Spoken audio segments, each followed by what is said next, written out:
یہ آسمان اور زمین، اس کی ساری کائنات اور مخلوقات خوشی خوشی اپنے رب کا حکم مانو گے، یہ طاقت اور زور سے منوایا جائے تو ساری کائنات نے دستبستہ ہو کر عرض کیا، اے رب العالمین، خوشی خوشی ہم تیرا حکم ماننے کے لیے تیار ہیں۔ تو ساری کائنات اللہ کے حکم کے ساتھ جتنی ہوئی ہے، کوئی کائنات اللہ میں سے کوئی مخلوق اللہ کی نافرمانی کرے، اللہ اس کو ختم فرما دے۔ اسی طرح اللہ نے انسانوں کو اپنی عبادت کے لیے پیدا کیا۔ عبادت یہ بہت بڑی چیز، اسی لیے کہتے ہیں کہ کامیابی کا سب سے آسان اور مختصر طریقہ اللہ کے احکام پر چل کر زندگی گزارنا ہے۔ یہ زندگی ہی کتنی مختصر تھی، یہ آسمان کب سے اللہ کے حکم کے پابند ہیں، اللہ نے ان کو کھڑا کیا ہوا ہے۔ فرشتے کب سے اللہ کی عبادت میں لگے ہوئے ہیں۔ انسان کی تاریخ تو آدم علیہ السلام سے شروع ہوئی، اور ہر انسان کی زندگی کتنی مختصر ہے۔ اللہ کے رسول صلی اللہ علیہ وسلم نے فرمایا، اعمار امتی ما بین 60 و 70، میری امت کی عمریں تو ہیں ہی 60-70 سال کی، وَأَقَلُّهُمْ مَن يَتَجَاوَزْ، کچھ لوگ ایسے ہوں گے جو اس سے بھی تجاوز کر جائیں گے، 80، 70، 90، 100 سال، 120 سال یہ اللہ عمر دیں گے۔ لیکن کتنی مختصر زندگی ہے، 14-15 سال تو یہ بچپن کے گزر گئے، اور 6-7 گھنٹے انسان کے سونے کے ہیں، پھر انسان اپنی ضروریات میں بھی لگتا ہے۔ کتنی مختصر زندگی ہے لیکن کتنی اہم ہے، اور اللہ نے کتنا بڑا فریضہ دیا کہ کامیابی کا آسان طریقہ اللہ کے اعمال والی، احکام والی زندگی کو اپنانا ہے، اللہ کے حکم کو ماننا۔ وما خلقت الجن والانس الا ليعبدون ما اريد منهم من رزق وما اريد ان يطعمون ان اللہ هو الرزاق ذو القوة المتین۔ انسانوں اور جنات کو صرف اور صرف اللہ فرماتے ہیں اپنے اپنی عبادت، اس کی ابتدا اللہ کی معرفت سے، کہ انسان یہ پہچانے کہ اللہ میرے خالق ہیں، اللہ میرے مالک ہیں، وہی عبادت کے لائق ہیں، وہی معبود برحق ہیں، اسی کے ہاتھ میں سب کچھ ہے۔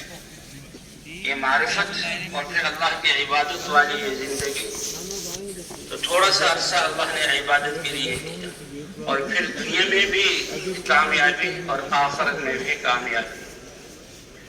اللہ بھی انسان کو کامیاب کرنا چاہتے ہیں، کامیابی ہی کے لیے پیدا کیا۔ انسان بھی اپنی عقل کی وجہ سے کامیابی چاہتا ہے، لیکن کامیابی ملے گی کس کو؟ جس کا راستہ صحیح ہوگا، جس کی محنت صحیح ہوگی، جس کا رخ صحیح ہوگا۔ دنیا کی محنتوں میں بھی غلط محنت کرنے والے اپنے سرمایے کو، قوت کو، زندگی کے لمحے کو ضائع کرتے ہیں، نقصان اٹھاتے ہیں۔ پھر دین کے اعتبار سے قُلْ هَلْ نُنَبِّئُكُمْ بِالْأَخْسَرِينَ أَعْمَالًا الَّذِينَ ضَلَّ سَعْيُهُمْ فِي الْحَيَاةِ الدُّنْيَا وَهُمْ يَحْسَبُونَ أَنَّهُمْ يُحْسِنُونَ صُنْعًا۔ اللہ فرماتے ہیں میں بتاؤں، آپ ان سے کہہ دیجئے، بتاؤں کہ تم میں سب سے زیادہ یہاں کام کرنے کے اعتبار سے نقصان میں کون ہے؟ کہ جنہوں نے محنت تو خوب کی اور بڑے دعوے کرتے رہے کہ ہم بڑے کامیاب جا رہے ہیں اور ہماری اسکیمیں اور کارنامے سب اچھے ہیں، لیکن ان کی محنت کی کوئی حیثیت نہیں۔ ضل سعیہم، دنیا کی ساری محنت حقارت گئی، اور ان کو ان کی محنت کا کوئی بدلہ نہ ملا۔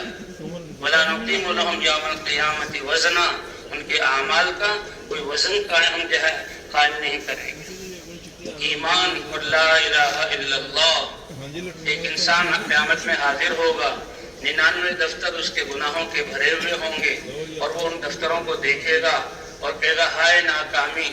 اللہ اپنے فضل کا ارادہ فرمائیں گے، اور اس کو ایک پرچہ دیا جائے گا جس میں لا الہ الا اللہ یہ لکھا ہوا ہوگا، یہ کلمے والا ہے اور صحیح یقین والا ہے، تو اس کو تلوا لو۔ اس کو یہ خیال ہوگا کہ یہ پرزہ ان 99 دفتروں کے مقابلے میں کیا فائدہ دے گا، لیکن جب اس لا الہ الا اللہ کو ترازو کے پلڑے میں رکھا جائے گا تو 99 دفتر گناہوں کے وہ اوپر اٹھ جائیں گے اور یہ پلڑا بھاری ہو جائے گا۔ تو اللہ نے یہ مختصر سی زندگی دی ہے، بہت اہم زندگی۔ حضرت مولانا صاحب رحمۃ اللہ علیہ فرماتے تھے کہ دیکھو انسان نماز میں سجدہ کرتا ہے، پہلا سجدہ کرتا ہے اس بات کا استحضار ہو، اللہ فرماتے ہیں اے انسانوں جس زمین کی طرف تم جھک رہے ہو، اپنے ماتھے کو اللہ کی بارگاہ میں ٹیک رہے ہو، اسی زمین سے ہم نے تمہیں پیدا کیا اور اسی کی طرف تمہیں لوٹا دیں گے، اور دوسرے سجدے میں اسی سے جو ہے تم کو دوبارہ زندہ کریں گے۔ فرمایا دو سجدوں کے درمیان جو تھوڑی سی زندگی ہے، تھوڑا سا عرصہ ہے، یہ دنیا کی زندگی ہے، اس کو اللہ کی چاہت اور اللہ کے دین کے مطابق گزار لیں تو اللہ اس کی آخرت بھی بنا دیتے ہیں اور اللہ اس کی دنیا کو بھی بنائیں گے۔ زندگی کا بننا چیزوں سے نہیں، اعمال سے۔ اس لیے جو دنیا کی نعمتیں اور جو سطح دی ہے اللہ نے انسانوں کو ان کا دائرہ محنت وسیع کرنے کی ضرورت نہیں، بلکہ اس میں اپنے دل کے یقین اور اعمال کو ٹھیک کرنے کی ضرورت ہے۔ اللہ کے ہاں جھونپڑا اور بادشاہ کا شاہی محل سونے چاندی سے بنا ہوا وہ اللہ کے ہاں برابر ہے۔ اس جھونپڑی میں رہنے والا صحیح یقین والا اور اعمال والا ہے، یہ اللہ کو پسندیدہ ہے، کامیاب ہے، اور اس محل میں رہنے والا اس کا یقین اور ایمان اگر اعمال صحیح ہیں تو وہ کامیاب ہے۔ اللہ نے کامیابی کو بڑا آسان کیا اور انسان کے لیے میسر کیا کہ انسان اپنے دل کے یقین کو ٹھیک کرے اور اعمال کو ٹھیک کرے، تو پھر اس میں دنیا کی جس سطح پر بھی ہے پھر انسان اسی پر قناعت کر کے جھونپڑے والا اپنے جھونپڑے میں، فقیر اپنے فقر میں کامیاب، زمیندار چھوٹے درجے کا ہے، درمیانے درجے کا ہے، بڑے درجے کا ہے، وہ اپنے زمینداری میں کامیاب، حاکم اپنی حکومت میں کامیاب، اور زمیندار اپنے تاجر اپنی تجارت میں کامیاب، اور وزیر اپنی وزارت میں کامیاب، اس لیے کہ وہ اعمال والا ہے۔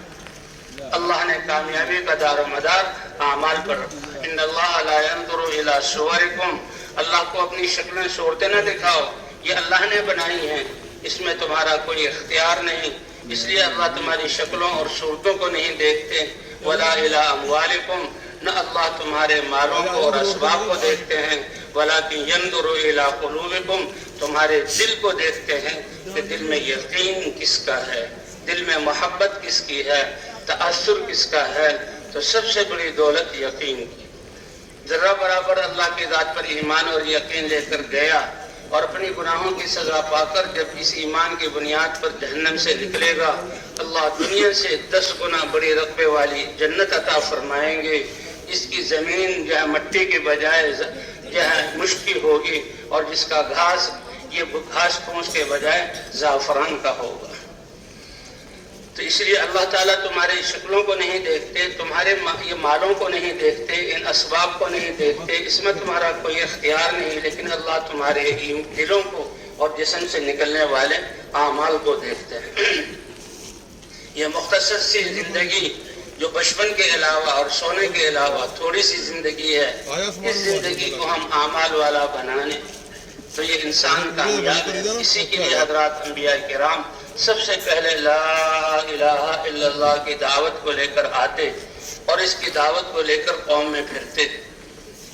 کہتے ہیں کہ اللہ تعالیٰ نے اس کائنات کو انسان کی خدمت میں لگایا، اتنی چیزیں نقل و حرکت میں ہیں، سورج یہ حرارت اور روشنی لے کر کب سے حرکت کر رہا ہے، یہ ہوائیں فضاؤں میں کیسے لپک رہی ہیں، یہ پانی کیسے کہاں سے کہاں تک بہہ رہا ہے، یہ بادل جو چل رہے ہیں، یہ جتنی چیزیں جو انسانوں کے فائدے کی چیزیں لے کر چل رہے ہیں اور انسانوں کی زندگی کا بقا ان پر موقوف ہے، ان کی حیثیت اس اللہ کے پیغام کے مقابلے میں کچھ نہیں جو انبیاء اور دین کی محنت والے اس پیغام کو لے کر دنیا میں چلتے ہیں۔ یہ اللہ کا پیغام، اللہ کا دین، مبارک زندگی، یہ وہ مبارک زندگی ہے کہ جس پر اس کائنات کی بقا بھی ہے اور انسان کی آخرت کا بننا بھی ہے۔ تو ایک اللہ کہنے والا بھی دنیا میں باقی رہے گا، اللہ قیامت کو قائم نہیں فرمائے۔ سور والے فرشتے نے سور کو منہ میں لیا ہوا اور اپنے کان کو اللہ کے امر کی طرف لگایا ہوا، تب اللہ کا حکم ہو۔ اس لیے حضور نے فرمایا میں دنیا کی زندگی میں کو خوشگوار بنانے کی کیسے کوشش کروں اور یہاں مزے والی زندگی گزارنے کی کیسے محنت کروں، جبکہ میرے سامنے ہے کہ سور والے فرشتے نے سور کو منہ میں لیا ہوا ہے، اللہ کے حکم کی طرف جہاں اس کے کان لگے ہوئے ہیں۔ جب ایک اللہ کہنے والا یہ ختم ہو جائے گا پھر اللہ دنیا کی بساط کو لپیٹ دیں گے، اس کو حکم فرمائیں گے اور سور کے پھونکنے سے ساری دنیا کو ختم کر دیں گے۔ اور دوبارہ سور پھونکنے سے پھر انسانوں کو زندہ کیا جائے گا۔ یہ اللہ کا امر ہے۔ اس لیے اللہ نے حضرات انبیاء کرام کو بھیجا۔ انبیاء کرام اللہ کے پیغام کو لے کر انسانوں کی طرف اترتے تھے اور اپنے قوموں کی طرف آتے تھے۔ یہ سارے انسان چیزوں کے بنانے کی محنت کر رہے ہیں اور چیزوں کے بننے میں کامیابی نہیں جب تک کہ ان کو استعمال کرنے والا انسان صحیح نہ ہو۔ اور انسانوں کے بننے کی محنت یہ چیز زراعت سے اور جہاں وزارت اور حکومت اور تجارت سے نہیں، انسانوں کے بننے کی جو محنت ہے وہ دعوت والی ہے۔ حضرات انبیاء کرام اپنی اپنی قوموں کے ہمدرد اور خیر خواہ بن کر اللہ کا یہ پیغام لے کر اترتے تھے۔ تو اس پیغام کو لے کر چلنا یہ سب سے بڑی عظیم نقل و حرکت ہے اس کائنات کی۔ اسی پر ساری کائنات کی بقا ہے۔ جسے مادی اعتبار سے لوگ سمجھتے ہیں سورج نکل رہا ہے، ہوائیں چل رہی ہیں، پانی بہ رہا ہے، دنیا کا نظام چل رہا ہے، لیکن حقیقت میں جب تک اللہ کا دین ہے اور دین کی حرکت کو لے کر چلنے والے ان کی حرکت موجود ہے، اس پر دنیا کی بھی بقا ہے اور آخرت کی بھی کامیابی ہے۔ اللہ پہلے اس ایمان اور اعمال پر انسان کی آخرت کو بناتے ہیں اور اسی کا پرتاؤ اور اثر دنیا میں بھی اللہ اطمینان اور عزت اور پاکیزہ اطمینان والی زندگی عطا فرماتے ہیں۔ کامیابی کا تعلق اسباب اور اموال اور شکلوں سے نہیں ہے، کامیابی کا تعلق دل کے اطمینان سے ہے اور کامیابی کا تعلق اعمال کے درست ہونے اور اللہ کے راضی ہو جانے سے ہے۔ حضور صلی اللہ علیہ وسلم نے اس دعوت کو لے کر آئے، فرمایا لا الہ الا اللہ کہہ دو کامیاب ہو جاؤ گے۔ عربی کا لفظ ہے فلاح تفلحو۔ مؤذن بھی کہتا ہے آؤ نماز کی طرف، حی علی الصلاح حی علی الفلاح، کامیابی کی طرف آ جاؤ۔ تو علماء نے لکھا ہے فلاح کامیابی یہ اتنا اونچا اور اتنا گہرا اور اتنا جامع لفظ ہے کہ دنیا اور آخرت کی ساری خیریں اس میں چھپی ہوئی ہیں۔ اب اللہ کے رسول عربوں کو کہہ رہے ہیں کہ لا الہ الا اللہ کہہ دو تو فلاح پا جاؤ گے، کامیاب ہو جاؤ گے۔ حضرت بلال رضی اللہ تعالیٰ عنہ نے اس کلمے کو پڑھا اور کلمے کو پڑھ کر اس کی دعوت شروع کی۔ حضرت خباب رضی اللہ تعالیٰ عنہ نے اس کلمے کو پڑھا، کلمے کی دعوت شروع کی۔ حضرت ابوبکر صدیق اس کلمے کو پڑھنے کے بعد کلمے کی دعوت دے رہے ہیں۔ لیکن ان کلمے کی دعوت پر حضرت بلال پر جو مصیبتوں کے پہاڑ ٹوٹے، مشقتوں کے جو ہے پہاڑ ٹوٹے، اس پر حضرت بلال رضی اللہ تعالیٰ عنہ کو ذرہ برابر تردد اور شک نہیں ہے۔ یہ آ کر شکایت نہیں کی کہ اے اللہ کے رسول آپ نے تو کامیابی کا وعدہ کیا تھا اور ہمیں یاد دلایا تھا اور ہمیں تکلیفیں ہو رہی ہیں، بلکہ بلال کو یہ یقین ہے کہ میں کامیاب ہوں۔ کیوں؟ اس لیے کہ یہ سب کچھ جو تکلیفیں پیش آ رہی ہیں یہ اللہ کے امر کی وجہ سے، اللہ کے امر کے لیے ہماری جان کا لگنا، ہمارے مال کا لگنا، ہمارے جذبات کا قربان ہونا، یہ ہے کامیابی۔ اسی لیے لا الہ الا اللہ جو کلمہ ہے یہ کلمہ یقین ہے، کلمہ معرفت ہے، کلمہ تقوی ہے۔ اس کی سب سے پہلا اس کا مطالبہ تقاضا کہ ہمارے جذبات بدل جائیں، ہم اپنے آپ کو اللہ کا بندہ سمجھ کر اللہ پر جان دینا آ جائے۔ اے اللہ یہ جان اور مال اور یہ صلاحیتیں یہ سب کچھ تیرا دیا ہوا، تیرے ہی دین کے لیے لگ جائے اور آپ تو دنیا میں بھی اس کا اجر اطمینان اور عزت کی صورت میں دیں گے اور آخرت میں بھی اس کا اجر بڑھا چڑھا کر دیں گے۔ تو اللہ کے دین کے لیے جان اور مال کا لگ جانا یہ کامیابی۔ اس کے لیے اللہ تعالیٰ نے 1,24,000 انبیاء بھیجے انسانوں کو ان اعمال اور زندگی پر ڈالنے کے لیے جس میں دنیا کی بقا ہو اور دنیا امن کا گہوارہ بنے، اللہ کی رحمتیں اترے، اس کے لیے انبیاء کی محنت ہے۔ اس لیے جن لوگوں نے بھی، جن قوموں نے بھی، چاہے وہ بادشاہ ہوں اور چاہے عوام ہوں، چاہے تاجر ہوں اور چاہے وہ صنعت والے ہوں، انبیاء کی بات کی تصدیق کی، لا الہ الا اللہ کا اقرار کیا اور اپنی زندگیوں کو اللہ کے احکام کے مطابق جہاں ڈھالا تو وہی لوگ کامیاب ہوئے۔ زمین کا وارث بھی اللہ نے ان کو بنایا، نسلیں بھی ان کی چلی اور اللہ تعالیٰ نے ان کے وجود میں آنے پر باطل کو ختم کیا۔ فرعون کی فرعونیت کو توڑا، حق کے وجود کے آنے پر نمرود کی نمرودیت کو اللہ نے ہلاک کیا۔ حق ابراہیم علیہ السلام کی دعوت جو تھی اس کے حق پہ موجود ہونے پر نوح علیہ السلام کی قوم کی کثرت کے بت کو توڑا نوح علیہ السلام کی دعوت پر۔ تو دعوت ہے، دعوت کے شروع ہونے سے فیصلہ ہوتا ہے۔ سب سے آخر میں سارے نبیوں کے سردار حضرت محمد صلی اللہ علیہ وسلم اسی پیغام کو لے کر آئے، لیکن آپ کی اور پہلے انبیاء کی بعثت میں فرق کہ ہر نبی ایک علاقے اور ایک محدود جو ہے وہ قوم کی طرف اور زمانے کے لیے بھیجے گئے، اور حضرت محمد صلی اللہ علیہ وسلم کو سارے انسانوں کے لیے رسول اور نبی اور رحمت للعالمین بنا کر بھیجا۔ تبارک الذی نزل الفرقان علی عبدہ لیکون للعالمین نذیرا، بابرکت ہے وہ ذات جس نے حق کو بیان کرنے والی، فرق کرنے والی کتاب اپنے بندے پر اتاری تاکہ سارے عالموں کو اللہ کے عذاب سے ڈرانے والا ہو۔ وما ارسلناک الا کافۃ للناس بشیرا ونذیرا، اے نبی ہم نے آپ کو سارے عالموں کے لیے، سارے انسانوں کے لیے بشارت دینے والا بنا کر کہ ایمان اور اعمال والوں کو کامیابی اور اللہ کی رضا اور جنت کے درجات اور دنیا کے سارے امور کا حل ہونا یہ بشارت دینے والا بنا کر، اور نافرمانی کی صورت میں دنیا اور آخرت کی ناکامی سے اللہ کے عذاب سے ڈرانے والا بنا کر بھیجا۔ وما ارسلناک الا رحمت للعالمین، سارے عالموں کے لیے رحمت بن کر آئے، اور آپ صلی اللہ علیہ وسلم نے اس دعوت کو شروع کیا، اور آپ صلی اللہ علیہ وسلم کی بعثت پر نبوت کو اللہ نے مہر لگا دی۔ آپ خاتم النبیین ہیں، آپ کے بعد کوئی نبی نہیں آئے گا، اس لیے فرمایا انا خاتم النبیین لا نبی بعدی، میں خاتم النبیین ہوں، میرے بعد کوئی نبی نہیں۔ وانتم آخر الامم ولا امت بعدکم، تم آخری امت ہو اور تمہارے بعد کوئی امت نہیں۔ اور فرمایا انا حظکم من النبیین، اے میری امت فخر اور ناز کرو اپنے نصیبے پر کہ اللہ کے ہاں نسبت ایک اللہ کی کہ اللہ کے بندے، اور اس کے بعد جو بڑائی کی نسبت ہوگی وہ نبیوں کی۔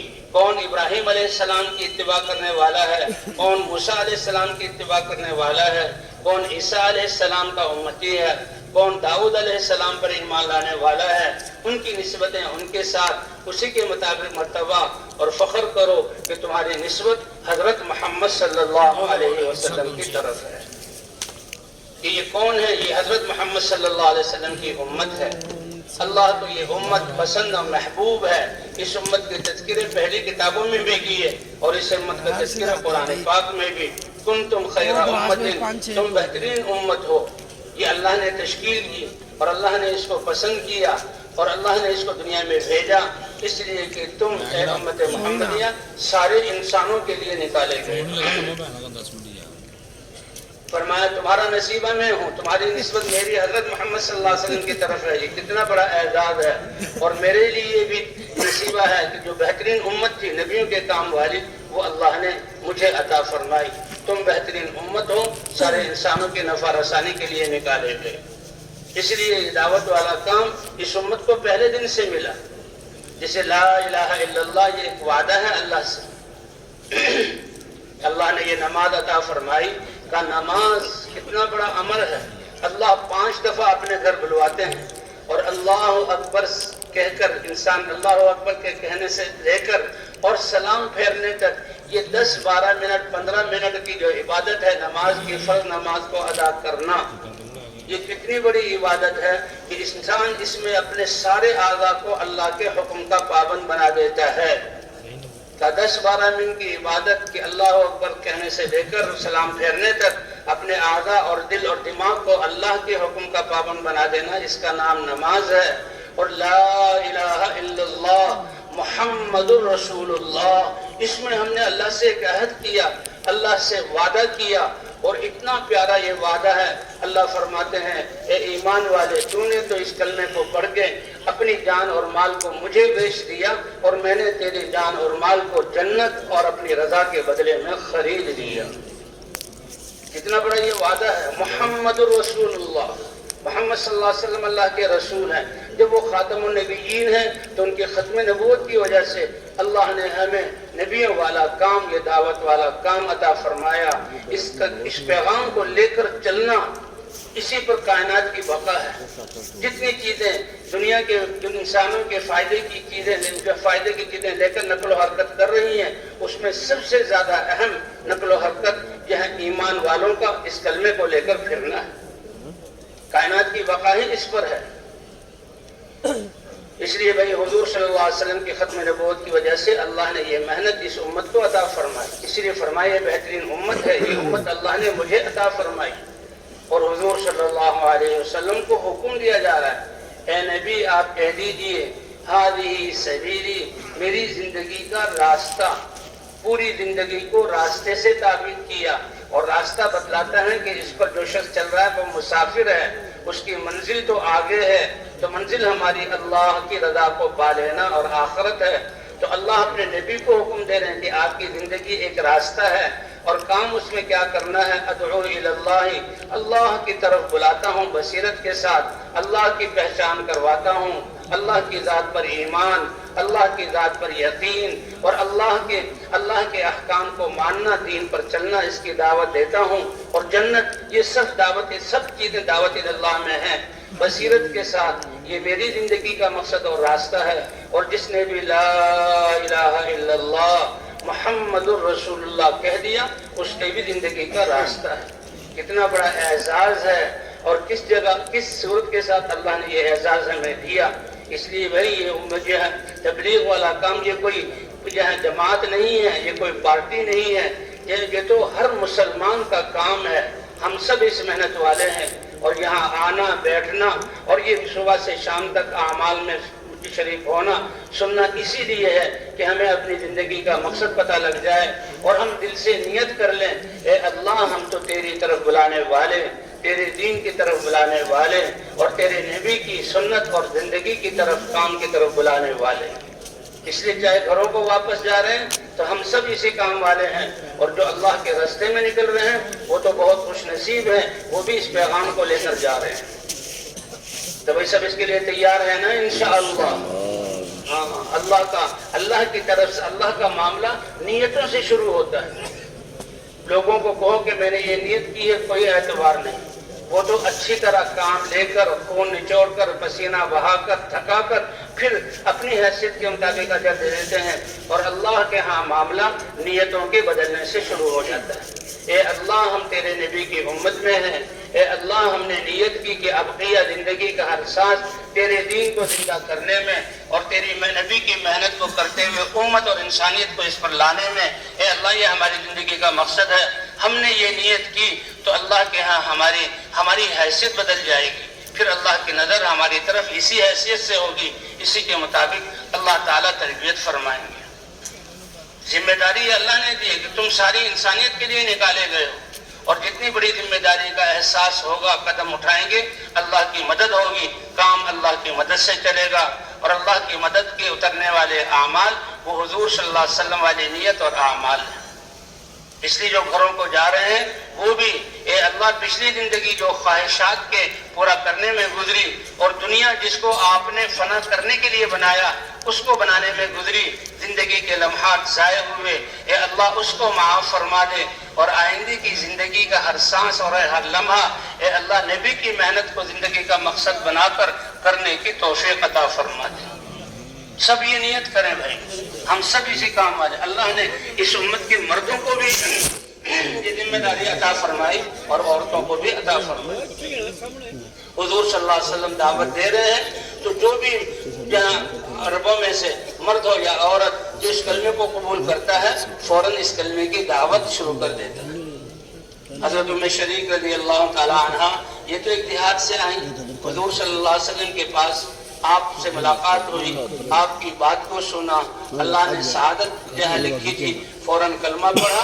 اور کلمہ پڑھتے ہی حالانکہ دیہات کی عورت ہے اور مکے کا ماحول کہ جو ہے مسلمانوں پر جو ہے مصیبتوں کے پہاڑ توڑ رہے ہیں اور مکے کے سردار ان کو تکلیفیں پہنچا رہے ہیں، لیکن لا الہ الا اللہ ایسے صدق کے دل سے پڑھتے تھے کہ دنیا کا تاثر بالکل ختم ہو جاتا تھا، اور دنیا کی جو جسم پر پیش آنے والے حالات اس کا تاثر ختم ہو جاتا اور انسانیت کی ہمدردی آتی. یہ عورت اب جو ہے وہاں انہیں سرداروں کے گھروں میں جا کر ان کی عورتوں اور بچوں کو دعوت دے رہی ہے کہ دیکھو لا الہ الا اللہ پڑھ لو کامیاب ہو جاؤ گے. اب ان کو پتہ لگا، بڑے غصے میں آئے اور کہا کہ یہ باہر کی اجنبی عورت ہے، اس لیے مہمان ہونے کی وجہ سے ہم اس کو جو کچھ کرنا چاہتے ہیں نہیں کرتے. البتہ اب یہ یہاں رہ نہیں سکتے. نوجوانوں کی جماعت کو تیار کیا کہ اس کو باندھو اور اس کے ہودج میں ڈال کر اس کے وطن پہنچا دو اور کوئی اس کے کھانے پینے کا خیال کرنے کی ضرورت نہیں. فرماتی ہے ایسا ہی معاملہ کیا. سفر میں لے کر چلتے رہے. جب سورج آگ برساتا تو پھر یہ لوگ اپنی غاروں میں سائے میں چلے جاتے, کھاتے پیتے, مجھے پتھروں پہ ڈال دیتے. ایک آخری ایسا وقت آ گیا کہ دنیا میرے سامنے اندھیرے والی ہو گئی. جی ہاں, اور بھوک کی آخری کیفیت کا اسی وقت آسمان سے ایک ڈول آیا اور میرے سینے پر ٹکا اور جھکا. میں نے وہ پانی پیا. کہتے ایسا زبردست پانی تھا کہ ایسا پانی کبھی پیا ہی نہیں میں. اس پانی کے پینے سے میری پیاس بھی دور ہو گئی, میری بھوک بھی دور ہو گئی, چہرے کی جھریاں بھی ختم ہو گئی اور کمزوری اور آنکھوں میں بینائی میں کمی آئی تو وہ پوری ہو گئی. حتیٰ کہ جب وہ اٹھانے آئے تو میرے چہرے کو دیکھ کر حیران ہو گئے کہ تمہارے چہرے پر یہ رونق کہیں سے تم نے چوری کر کے تو نہیں کھا پی لیا؟ کہا میرے ہاتھ بندھے ہوئے ہیں. کہا پھر یہ کیا ہوا؟ پھر قصہ بتایا کہ رب العالمین نے مجھے ایسا پانی پلایا. اب جب انہوں نے اس پانی کے چھینٹے سینے پر دیکھے تو سب کے بے اختیار ان کی زبان سے نکلا کہ واقعی یہ محمد صلی اللہ علیہ وسلم کہہ رہے ہیں لا الہ الا اللہ, وہ سچ ہے, کرنے والی ذات اللہ کی ہے. اس لیے بھائی اللہ نے یہ محنت ہر مرد اور عورت کو دی ہے, یہ ہر کلمہ گو کو دی ہے. اس وقت امت کا بچہ وہ ساری انسانیت کا ذمہ دار, ساری امت, ساری ایک فرد کی ذمہ دار. یہ کوئی جماعت نہیں ہے بلکہ یہ تو پوری امت کا کام ہے. اور فرمایا لوگوں نے اس کا, حضرت الیاس صاحب رحمۃ اللہ علیہ, لوگوں نے اس کا نام تبلیغی جماعت رکھ دیا. تبلیغ تو وہ لوگ کرتے ہیں کہ جن کی زندگی میں اللہ کے احکام زندہ ہوں اور وہ لے کر نکلیں. یہ تو اگر میں اس کا کوئی نام رکھوں ایمان کی تحریک ہے کہ وہ ایمان جو خواہشات اور رسم و رواج کی راکھ میں دب گیا اور مسلمان دین سے غافل ہو گیا, اس کی نقل و حرکت کے ذریعے اس راکھ کو ہٹا کر اور اس میں ایمان کی پھونک مار کر اس کو شعلے والا بنانا تاکہ انسان کے لیے اللہ کے احکام کو ماننا آسان ہو جائے. تو بھائی ابھی تو اسی ایمان کو مضبوط کرنے کی کہ ہمارے زندگی کے سارے شعبوں میں اللہ کے احکام زندہ ہو جائے. صحابہ کرام رضوان اللہ علیہ اجمعین جب میدانوں میں اترتے تو کہتے تھے ہمارے جیسی زندگی اختیار کرنا. اس لیے بھائی ہم نے پوری زندگی کے شعبوں کو بدلنا ہے, اللہ کے احکام کو زندہ کرنا ہے اور اس پیغام کو لے کر پوری دنیا کی نیت کر کے ہم نے پوری دنیا میں جانا ہے. اس لیے لوگ اپنے گھروں کو جا رہے ہیں وہ بھی اس محنت کی نیت کر کے اپنے آپ کو اس محنت والا سمجھ کر جائیں, اپنے گھروں کو جائیں. اگر ہم اپنے آپ کو اس محنت والا سمجھیں گے, ذمہ دار سمجھیں گے اور گھر والوں کو سمجھائیں گے تو اللہ کی نظروں میں بھی ہماری قیمت اسی طرح ہوگی اور ہماری اللہ تربیت فرمائیں گے. اس لیے کہتے ہیں ہر مسلمان نبی کی محنت والا ہو جائے. نبی کی محنت میں سب سے بنیادی بات دعوت دینا ہے کہ مخلوق سے خالق اللہ کی طرف بلانا اور اسباب اور اموال مادی شکلوں سے اعمال میں کامیابی بتلانا اور دنیا کی بے ثباتی بیان کر کے آخرت کی طرف بلانا, یہ ہمارا مقصد ہے. اور حضور صلی اللہ علیہ وسلم والی صفات کو اپنا کر اس کام کو پیش کرنا. تو ہر مسلمان جو ہے, ہر صحابی داعی تھا, ہر صحابی حضور سے علم لینے والا اور دوسرے انسانوں کو علم سکھانے والا تھا. ہر صحابی ذکر و عبادت اور دعا والا تھا اور حضور صلی اللہ علیہ وسلم کے اخلاق سے وہ متصف تھے. ہر مسلمان ان اعمال والا بن جائے, اس کے لیے ہم نے اپنی مسجدوں گھروں کے ماحولوں کو بنانا ہوگا کہ دین کا سیکھنا, دین پر عمل کرنا, دین کے لیے قربانی دینا, جان دینا, یہ ماحول سے آسان ہو جائے گا. ماحول ہر مشکل چیز کو آسان کر دیتا ہے, ماحول ہر دور کی چیز کو قریب کر دیتا ہے, اور اگر ماحول نہ ہو تو آسان سی چیز بھی مشکل ہو جاتی ہے اور ایک عام بات بھی سمجھ میں نہیں آتی. اس لیے بھائی جو واپس جا رہے ہیں یہ بھی اپنے آپ کو حضور کی محنت والا سمجھ کر اپنی مسجدوں میں روزانہ کا مشورہ اور ایک مضبوط جماعت اور روزانہ جو ہے لوگوں کے پیچھے پھرنا, دعوت لے کر جانا, اللہ کا پیغام لے کر جانا, اس کی نیت کر. اور روزانہ فضائل کی تعلیم کہ جو ہم یہ دعوت دے رہے ہیں کہ اللہ الہ الا اللہ, کرنے والے اللہ ہیں, کامیابی اللہ دیتے ہیں, دنیا آخرت کی کامیابی اور مسائل کا حل اللہ نے اپنے دین اور احکام میں رکھا ہے.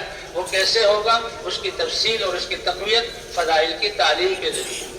یہ فضائل کی تعلیم ایسا طاقتور امر ہے کہ اللہ کے قرآن میں وہ آیات جس میں اللہ نے دنیا آخرت کو بنانے کا، مسائل کے حل کرنے کا، اعمال پہ وعدہ کیا ہے، ان آیات کو پڑھنا، سننا، اور احادیث حضور صلی اللہ علیہ وسلم کی فضائل کی تعلیم کے جو وعدے ہیں ان احادیث کو سننا. یہ تعلیم کا حلقہ سیکھنا سکھانا بہت اہم. اللہ فرما رہے اپنے نبی کو حکم دے رہے ہیں کہ آپ ان صحابہ کے ساتھ بیٹھیے، وَاصْبِرْ نَفْسَكَ مَعَ الَّذِينَ يَدْعُونَ رَبَّهُمْ، ان صحابہ کے ساتھ آپ بیٹھیے حالانکہ آپ تو ان کے سردار ہیں. اور ایک دفعہ حضور صلی اللہ علیہ وسلم مسجد نبوی میں تشریف لائے، 2 حلقے دیکھے. ایک حلقہ اللہ کا ذکر کر رہا تھا، دوسرا حلقہ سیکھنے سکھانے میں تھا. آپ دونوں حلقوں کو دیکھ کر خوش ہوئے اور فرمایا کلاکما علی خیر، تم دونوں خیر پر ہو. ولیکننی بعثت معلما، مجھے معلم بنا کر بھیجا گیا. علم کا جو حلقہ تھا حضور صلی اللہ علیہ وسلم اس میں بیٹھ گئے. تو بھئی ہر جو ہے مسلمان اللہ جو ہے دعوت والا وہ جو ہے روزانہ جو ہے وہ کیا کہتے ہیں مشورے میں بھی شریک ہو اور فکر ہو کہ پورے عالم میں کیسے ہدایت پھیل جائے، اور اس کے بعد دعوت میں بھی لگے. اور پھر مسجد کی تعلیم بھی ہے، گھر کی تعلیم بھی ہے. اسی طرح ہفتے کے 2 گشت کہ اپنے پورے محلے کو دین کی محنت پر کھڑا کرنا اور ان کو یہ سمجھانا، اس کے لیے اپنی مسجد کا گشت ہے. اور آس پاس کی مسجدوں کو جہاں اس کام پر کھڑا کرنے کے لیے یہ بیرونی گشت ہے.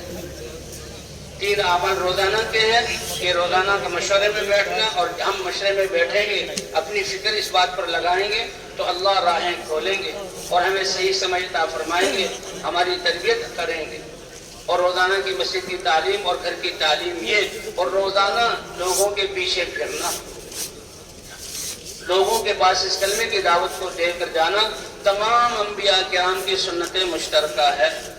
جب بھی اللہ نے کسی قوم پر احسان کرنے کا ارادہ کیا، نبی کو دعوت دے کر بھیجا. نبی کی دعوت سے پہلے والی زندگی بڑی پاکیزہ، اور ان کی اخلاق، ان کی حیا، لوگ ان کی تعریف کرتے تھے. لیکن اس سے کسی کی زندگی بدل جائے ایسا کوئی واقعہ نہیں ہوا. باطل کو توڑنے کے لیے تو اے نبی اب میرے پیغام کو لے کر چلو، اور جو ہی دعوت شروع کرتے باطل پورا مقابلے میں آ جاتا. اور یہ دعوت والا میدان ایسی تربیت کا کہ یعنی اس میدان میں حضرات انبیاء کرام کی بھی تربیت و ترقی ہوتی ہے، اور ان پر مشقتیں آتی، اور ان مشقتوں کو جھیلنے پر اللہ ہدایت کے فیصلے فرماتے ہیں. تو اس لیے بھی روزانہ دعوت دینا بھی ہے، پھرنا بھی ہے، 2 تعلیمیں بھی ہیں، اور یہ مشورہ بھی ہے. اور پھر مقامی گشت کہ ہر گھر تک، ہر فرد تک یہ پیغام پہنچے اور وہ اس محنت والا بنے. آس پاس کی مسجدوں کو اس کام پر کھڑا کرنے کے لیے بیرونی گشت ہے. اور بھائی شہروزے کے ذریعے یا پنچکوسا میں جتنے بھی دیہات ہیں ہم ان دیہاتوں میں جائیں اور ان دیہات والوں کو مسجد کے اس کام پر اور عمل پر، دعوت والے عمل پر کھڑا کریں، اور پھر وہ اپنے آگے پنچکوسا میں جائے حتیٰ کہ یہ پیغام دنیا کے کونوں میں پہنچ جائے.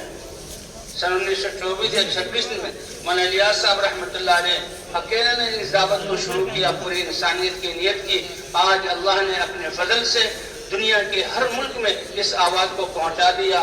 اور لوگ نقل و حرکت پر آ گئے، اور یہ اجتماع یہ دلیل ہے کہ لاکھوں انسان اس میدان میں اس فکر میں بیٹھے ہوئے ہیں. اللہ اس کی صحیح سمجھ عطا فرمائے، اللہ اس پر استقامت عطا فرمائے، اور اللہ ہمیں صحیح محنت کی توفیق عطا فرمائے.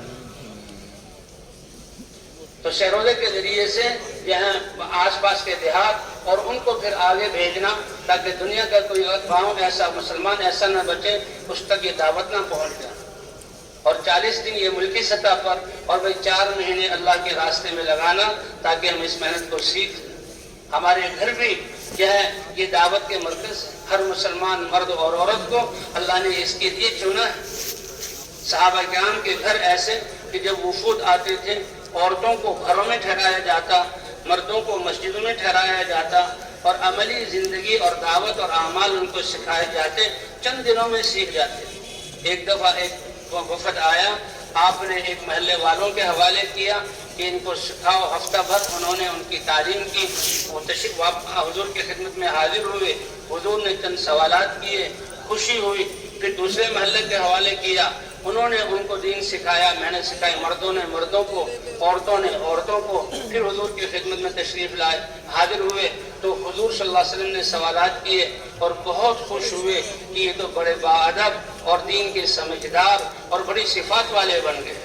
اس لیے مسلمان کا ہر گھر جہاں وہ دین کی محنت کا مرکز ہو اور تربیت گاہ ہو، اور وہ بچے جو مسلمانوں کے گھروں میں پیدا ہوں تو شروع ہی سے ان کی تربیت، ہر بچے کو اللہ فطرت اسلام پر پیدا کرتے ہیں، چاہے وہ یہودی کے گھر میں پیدا ہو، چاہے وہ نصرانی کے گھر میں پیدا ہو، چاہے وہ مجوسی کے گھر میں پیدا ہو۔ ماں باپ اس کی جہاں غلط تربیت کر کے رخ کو غلط طرف لے جاتے ہیں۔ کیا خوش قسمت ہے وہ بچہ کہ مسلمان گھر میں پیدا ہو، کیونکہ سب سے پہلے وہ تمام انبیاء کی دعوت کے خلاصہ جو اذان کی صورت میں ہے، دائیں کان میں اس کے اذان کہی جاتی ہے، بائیں کان میں اس کی اقامت کہی جاتی ہے۔ حالانکہ یہ بچہ نہ اس کی آنکھ کھل رہی ہے، نہ زبان سے بول سکتا ہے، نہ کان سے سن سکتا ہے، نہ ہاتھ سے کسی چیز کو پکڑ سکتا ہے، لیکن کتنا خوش قسمت ہے، ماں باپ ایمان والے ہیں تو سب سے پہلے اذان کے کلمات اس کے کان میں کہے جا رہے ہیں۔ اور کیا خوش قسمت بچہ کہ ماں باوضو ہوتے رہتے ہوئے اس کو دودھ پلائے گی، بسم اللہ کے ساتھ دودھ پلائے گی، دائیں کروٹ پر اس کو سلائے گی، اور جب بھی پیشاب پخانہ کرے اس کو صاف کرے گی، پاک کرے گی۔ اور جب بچہ بولنے والا ہو تو سب سے پہلے اس بچے کی زبان پر اللہ کا نام ہو، کہ یہ دین اس پر کائنات کی بقا ہے۔ اللہ، یہ لفظ اللہ کائنات کی روح ہے۔ ایک کمزور سا انسان بھی مسلمان اللہ اللہ کہنے والا ہوگا، سارے نظاموں کو اللہ باقی رکھے گا۔ یہ دھوکہ لگا ہوا ہے کہ ہماری حکومتوں سے، ہمارے سڑکوں یا شاہراہوں کے نظام سے، ہماری نہروں کے نظام سے، اور ہماری تجارتوں، کارخانوں، دفتروں سے نظام چل رہا ہے۔ نہیں، جب اس میں کوئی ایک اللہ کہنے والا بھی نہ رہا، بادشاہ بھی ہوں گے اور وزراء بھی ہوں گے اور صنعتیں بھی ہوں گی، تجارت بھی ہوگی، زراعت بھی ہوگی، اور لوگ اپنے کام کو شروع کریں گے۔ جسے 9-10 بجے کام کو شروع کیا، اللہ کی طرف سے اس کائنات کو ختم کرنے کا فیصلہ ہو جائے گا، کیونکہ اللہ کہنے والا جس کی وجہ سے یہ نظام قائم تھا، اس کی روح نکل گئی، اللہ کائنات کو بھی ختم فرما دیں گے۔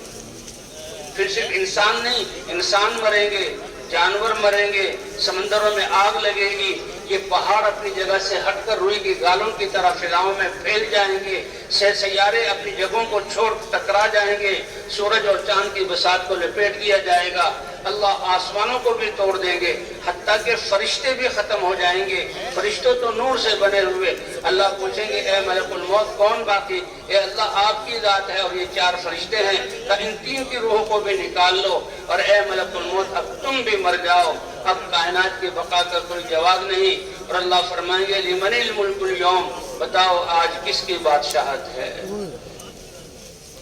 اے لوگوں، اللہ کے وعدے سچے ہیں، تمہیں دوبارہ زندہ کیا جائے گا، تمہارے لیے ترازو قائم کیا جائے گا، تمہارے لیے اعمال نامے لکھے ہوئے تمہارے ہاتھوں میں دیے جائیں گے۔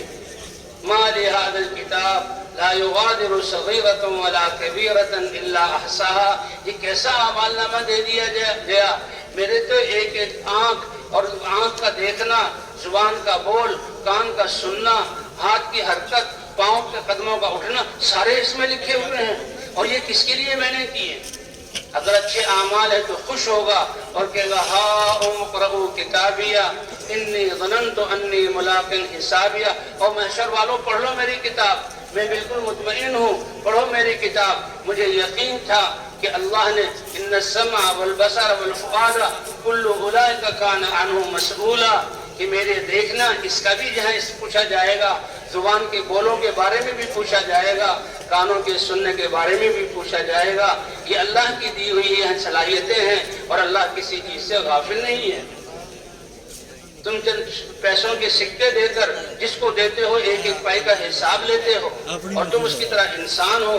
جس اللہ نے تمہیں یہ جسم دیا، آنکھوں میں دیکھنے کا نور دیا، زبان میں بولنے کی طاقت دی، کانوں میں سننے کی طاقت دی، دماغ سے سوچنے اور یہ اسکیمیں بنانے اور دنیا کو مسخر کرنے کا صلاحیت دی، اور چلنے پھرنے کی، اور سب سے خوبصورت جسم دیا، کائنات کا بادشاہ بنایا، کائنات کو مسخر کیا، وہ بھی تمہاری پوری زندگی اور جوانی کے ایک ایک پل کے بارے میں سوال کرے گا۔ اس لیے بھائی جو واپس جانے والے یہ جو ہے اپنے مسجدوں میں ماحول کو بنائیں، مسجدیں 24 گھنٹے کھلی ہوں، اعمال سے آباد ہو، اعمال سے آباد ہو۔ اور عصر سے عشاء، یہ تو کوئی مسلمان ایسا نہ ہو جو مسجد سے باہر ہو اور دعوت والے اور مسجد والے اعمال میں لگا ہوا نہ ہو، لوگوں کے پیچھے پھرنا۔ تو گھروں میں بھی، گھروں میں جمائیں۔ یہ ماں کی گود سب سے پہلا مدرسہ ہے، ماں تربیت کرنے والی۔ اور تربیت کے لیے اللہ تعالیٰ نے جو ذکر کیا کہ دیکھو حاجر علیہ السلام کو ابراہیم علیہ السلام نے اللہ کے حکم پر چھوڑا، کہاں شام کے لہلاتے کھیت اور جو ہے پھلوں اور پھولوں والے باغات اور نہروں اور چشموں والی زمین اور پیارا موسم اور آبادی، وہاں سے نکالا اور ہزاروں میل دور ایک ایسی وادی میں جس میں زراعت کا کوئی نام و نشان نہیں، زندگی کے کوئی اسباب نہیں، ایک عورت کو جو جوان ہے اور اس کے دودھ پیتے بچے کو اللہ کے امر پر چھوڑا، تو اصل اللہ کا امر ہے کہ کھیتوں سے، کارخانوں سے، نہروں سے، گھروں سے نظام نہیں چل رہا، بلکہ نظام چلانے والی ذات کون سی ہے؟ اللہ کی۔ اس کے لیے جھونپڑا بھی نہیں بنایا، فرمایا حاجر علیہ السلام کو اتارا اور جو مشکیدہ جس میں پانی تھا، باقی پانی تھا، وہ دے دیا، اور وہ تھیلا جس میں کھجوریں تھی وہ دے دی، بچے کو حوالے کیا، اتر نہیں رہے۔ احساس ہوا کہ یہاں تو معاملہ عجیب ہے، راستے میں جو پڑاؤ ڈالا، اترے تو جیسے گھر میں ہوتے تھے، سارا نظام ایسا ہی، اور یہاں بالکل شفاف چہرہ، اور پھر اپنی اونٹ کی نکیل کو موڑا۔ تو اب وہ پریشان ہوئی، اے ابراہیم یہ کیا، کہاں چھوڑ رہے ہو، کیوں چھوڑ رہے ہو، کس کے حوالے کر رہے ہو؟ کہ جھونپڑا بھی نہیں بنایا کہ تم نے یہاں ٹھہرنا، وہ تو جاتے ہوئے بتایا، بار بار پوچھ رہی ہیں۔ پھر خود ہی دل میں خیال آیا یہ اللہ کے نبی ہیں، اللہ کے خلیل ہیں، اللہ کی طرف بلانے والے، ان کا ہر امر تو اللہ کے حکم کی بنیاد پر ہے۔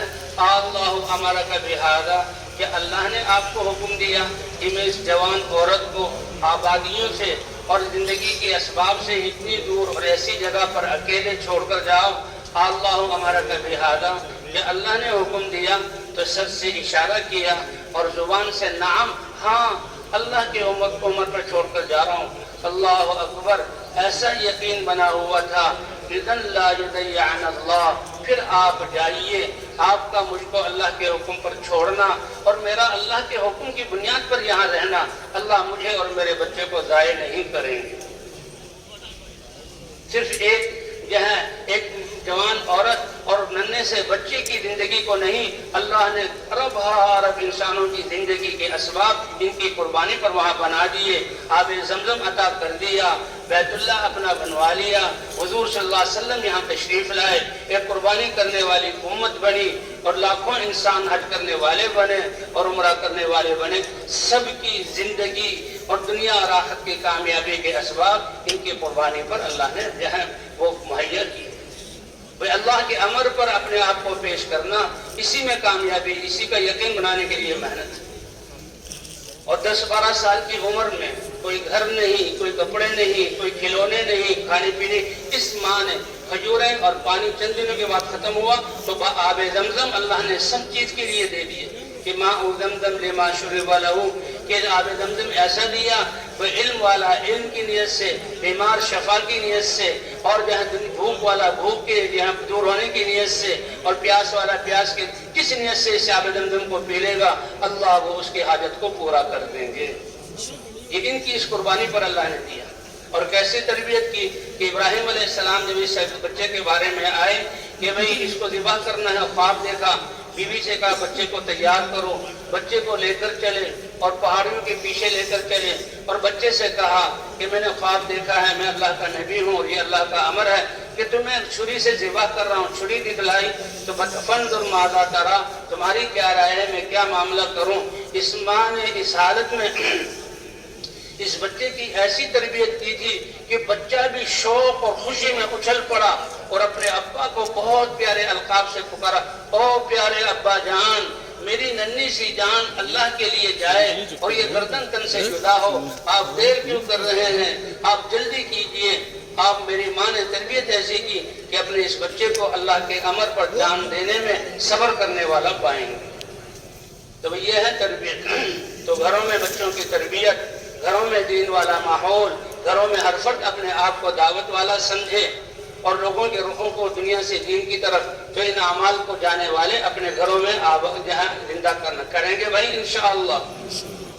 اور جو اللہ کے راستے میں جا رہے ہیں یہ تو بہت ہی بڑی نعمت ہے، اللہ کے راستے میں نکلنا کہ تمام انبیاء نقل و حرکت کو لے کر چلے، اور حضور صلی اللہ علیہ وسلم کہ جب سے نبوت ملی اس وقت سے لے کر حضور صلی اللہ علیہ وسلم دنیا سے پردہ فرما جانے تک اسی دعوت میں آخری کلمات جو آپ کے تھے الصلاۃ وما ملکت ایمانکم، کہ اللہ کے جو حقوق عبادات میں سب سے اہم نماز، اس کا اہتمام کرنا، اور حقوق العباد میں سے سب سے نازک مالک اور اس کا غلام، مالک اور اس کا غلام، اس سے نچلا کوئی درجہ نہیں ہے دو انسانوں میں، میاں بیوی برابر کے ہیں، ماں باپ یا برابر کے ہیں، آزاد ہیں، لیکن ایک آقا ہے ایک غلام، کا ان غلاموں کا خیال کرنا۔ اور حضور صلی اللہ علیہ وسلم نے صحابہ کو صفوں میں دیکھا اور اپنی امت کو تو خوش ہوئے، پر آخری نظر تھی جو حضور صلی اللہ علیہ وسلم نے اپنی امت کو دیکھا۔ تو بھئی حضور صلی اللہ علیہ وسلم کی ختم نبوت کی وجہ سے یہ کام اس امت کو ملا، ہر صحابی محنت کرنے والا تھا۔ اللہ کے راستے میں نکلنا یہ سب سے عظیم نعمت ہے جو اللہ نے عطا فرمائی۔ حضور جب مہاجرین نے ہجرت کی اور حضور صلی اللہ علیہ انصار مدینہ نے نصرت کی اور حضور صلی اللہ علیہ وسلم تشریف لائے تو صحابہ کو 100 سفر حضور صلی اللہ علیہ وسلم نے کروائے۔ مکہ مکرمہ میں انفرادی دعوت تھی، انفرادی قربانی تھی، انفرادی لوگ ایمان میں آ رہے تھے، اور یہی قربانیاں بنیاد بنی، اور مدینہ منورہ میں اجتماعی طور پر یہ نقل و حرکت شروع ہوئی۔ تو بھئی اللہ کے راستے میں صبح یا ایک شام کا لگا دینا یہ دنیا اور مافیہ سے بہتر ہے۔ اب یہ ساتھی جو 40 دن کے لیے، 4 مہینے کے لیے، 7 مہینے اور سال کے لیے نکل رہے ہیں، اللہ کا کتنا بڑا احسان ہے اور تربیت کا کتنا بڑا موقع ہے۔ اللہ کے راستے میں نکلنا، اسی لیے اس امت کو سب سے بہترین امت قرار دیا گیا کہ یہ تو ساری انسانیت کے لیے نکالی گئی ہے، اور ان کا کام کیا ہے؟ نیکی کا حکم کرتے ہیں، برائیوں سے روکتے ہیں۔ تو یہ نقل و حرکت ساری انسانیت کے لیے ہے، اس سے 2 اس میں بنیادی چیزیں ہیں، ایک نقل و حرکت ہے اور ایک دل کی اجتماعیت ہے، دلوں کا جڑنا، اللہ کی امت کی مزاج میں جڑنا ہے۔ وَاذْكُرُوا نِعْمَةَ اللَّهِ عَلَيْكُمْ إِذْ كُنْتُمْ أَعْدَاءً فَأَلَّفَ بَيْنَ قُلُوبِكُمْ فَأَصْبَحْتُمْ بِنِعْمَتِهِ إِخْوَانًا۔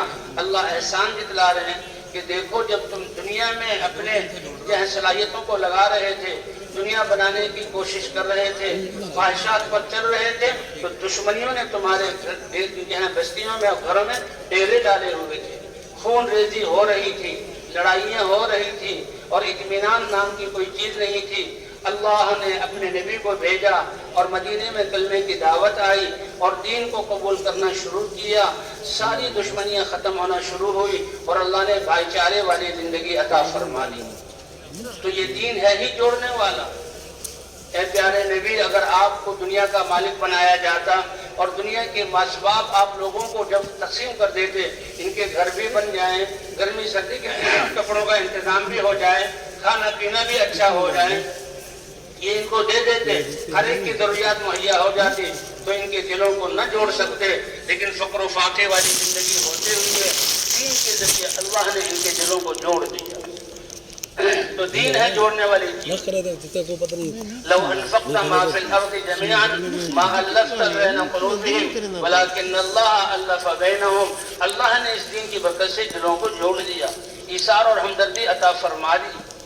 وہ لوگ جو ایمان اور اللہ کو پہچاننے سے پہلے تھوڑی تھوڑی باتوں پر دوسروں کا خون کر دیا کرتے تھے، آج میدان جنگ میں پڑے ہوئے خون رس رہا ہے، چچا داد بھائی پانی لے کر آتا ہے اور اس کو پیاس لگی ہوئی ہے، لیکن اپنے دوسرے بھائی کی آہ کو سنتا ہے تو مرتے ہوئے اشارہ کرتا ہے کہ پہلے دوسرے مسلمان بھائی کو پانی پلا دو۔ اب وہ چچا داد بھائی دوسرے کے پاس جاتے ہیں، اس کو پانی پلانے لگتے ہیں، تیسرے نے آواز دی کہ مجھے پیاس لگ رہی ہے تو دوسرا تیسرے کی طرف اشارہ کرتا ہے، اس سے پہلے پانی پینا گوارا نہیں، چاہے جان چلی جائے۔ تیسرے کے پاس گئے تو اس کی روح نکلی، دوڑ کر دوسرے کے پاس آئے کہ اس کو تو پانی پلا دوں، اس کی روح بھی پرواز کر گئی۔ اپنے سگے چچا کے پاس آئے کہ بھائی کے پاس ہے اس کو پانی پلا دوں، ان کی بھی روح نکل گئی۔ تاریخ کا ایسا واقعہ ہے کہ میدان جنگ میں جان دے دی اور اپنے بھائی سے پہلے پانی پینے کو گوارا نہیں کیا۔ حضور صلی اللہ علیہ وسلم مہمانوں کو تقسیم کرتے ہیں. ایک مہمان آئے، اس مہمان کو کون لے جائے گا؟ ایک صحابی نے کہا میں اپنے گھر لے جاتا ہوں. گھر پہنچے، بیوی سے کہا کہ اللہ کے رسول کا مہمان ہے. کہا اللہ کے بندے پوچھ تو لیتے، تم نے بھی رات بھوک میں گزارنی ہے، میں نے بھی، کھانے پینے کی کوئی چیز نہیں ہے. اور یہ کوئی اہم بات نہیں تھی، تھوڑی سی چیزیں بچوں کے لیے تھی، ابھی بچے مانگ رہے تھے، میں ان کو دینے والی تھی، اور تم مہمان کو لے آئے. کہا کوئی بات نہیں، بچوں کو بہلا پھسلا دو، سلا دو، اور یہ کھانا مہمان کے سامنے. رات کا وقت تھا اور مہمان بھی بڑے غیرت والے کہ جب تک صاحب کھانا ساتھ نہ کھائے، صاحب کھانا کھانا ساتھ نہ کھائے وہ نہیں کھائیں گے. کہا تم چراغ کو صحیح کرنے کی دکھا کر اس کو بجھا دینا، بڑھا دینا، اور میں منہ ہلاتا رہوں گا. اب کھانے میں تو کچھ چیزیں تھی وہ کھلا دی، اور میاں بیوی اور بچوں نے بھوک میں رات گزاری. اب حضور صبح کو حضور صلی اللہ علیہ وسلم کی خدمت میں لے کر آئے. اللہ اکبر، یہ عمل کتنا عظیم کہ حضور مسکرا رہے ہیں.